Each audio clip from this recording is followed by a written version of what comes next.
ఒక గల్లీ నాయకుడు లేకపోతే ఒక రాష్ట్రంలో ఉన్న నాయకుడు మాట్లాడితే అతిశయోక్తి కాదు, కానీ నరేంద్ర మోడీ లాంటి ప్రధానమంత్రి, ఒక ప్రధానమంత్రి మాటలు ఎట్లా ఉన్నాయంటే చాలా చిల్లర రాజకీయాలు చేస్తున్నారు. ఆయన దేశ ప్రధానిగా కాకుండా ఒక గల్లీ నాయకుడిగా మొన్న మాట్లాడడం విన్నాం, అందరం కూడా విన్నాం.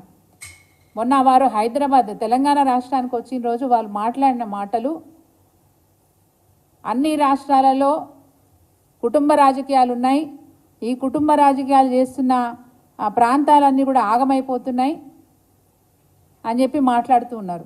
దాంట్లో భాగంగానే తెలంగాణ రాష్ట్రంలో కూడా అక్కడ ఆర్జేడీ చేసింది, బీహార్లో ఇంకొక దగ్గర ఇంకొక పార్టీ చేసింది, ఇంకో దగ్గర ఇంకో పార్టీ చేసింది అని మాట్లాడుకుంటూ తెలంగాణ రాష్ట్రాన్ని కూడా మరి ఆయన ఊటంకిస్తూ మాట్లాడిన మాట, లిక్కర్ స్కామ్లో ఈ ఫ్యామిలీ కూడా ఉంది అని చెప్పి వారు మాట్లాడారు.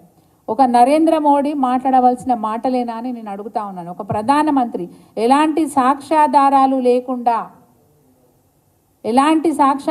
లేకుండా నింద వేయడం అనేది ఒక ప్రధానమంత్రి స్థాయికి తగునా నేను అడుగుతా ఉన్నాను. నిండు సభలో, ఒక పబ్లిక్ మీటింగ్లో, దేశవ్యాప్తంగా మీడియా అంతా కూడా ఆయన ప్రసంగాన్ని చూస్తూ ఉంటుంది.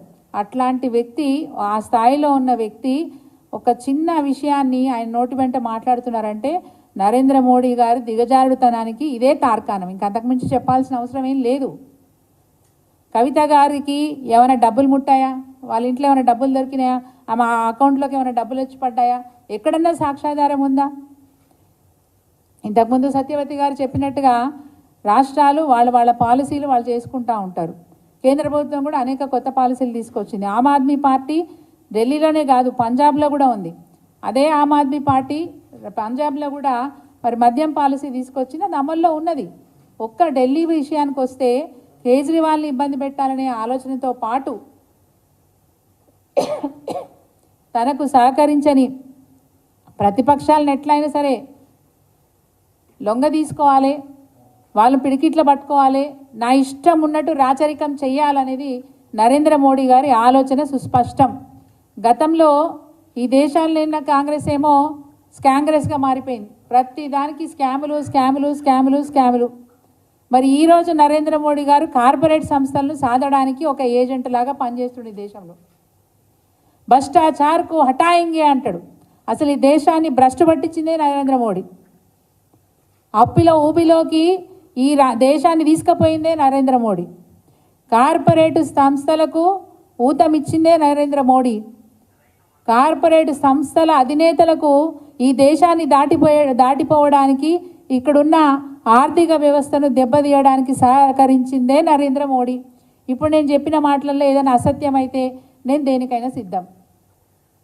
ఒక ప్రధానమంత్రి స్థాయిలో ఉన్న వ్యక్తి చెప్తున్న మాటలు, చేస్తున్న చేష్టలు చాలా సిగ్గుచేటుగా అనిపిస్తున్నాయి. ఈ దేశ పౌరురాలుగా బాధపడతా ఉన్నాను. ఈడీలను, ఐటీ సంస్థలను, సిబిఐ సంస్థలను ఏజెన్సీలుగా వాడుకొని తనకు పడరాని పార్టీలుంటే వాటిని అణిచివేయడానికి ప్రయత్నం చేస్తున్న మరి నరేంద్ర మోడీని చూస్తే ఈ దేశ ప్రజలు సిగ్గుపడాల్సిన పరిస్థితి ఏర్పడిందని చెప్పి భావిస్తూ ఉన్నాను. ఒక ఆడబిడ్డను కూడా విడిచిపెట్టలేని పరిస్థితి. కేసీఆర్ గారిని లొంగ తీసుకోవడానికి చేస్తున్న ప్రయత్నం తప్ప ఇంకొకటి కాదు. ఈ దేశాన్ని భ్రష్టు పట్టించడమే కాదు, ఇంకా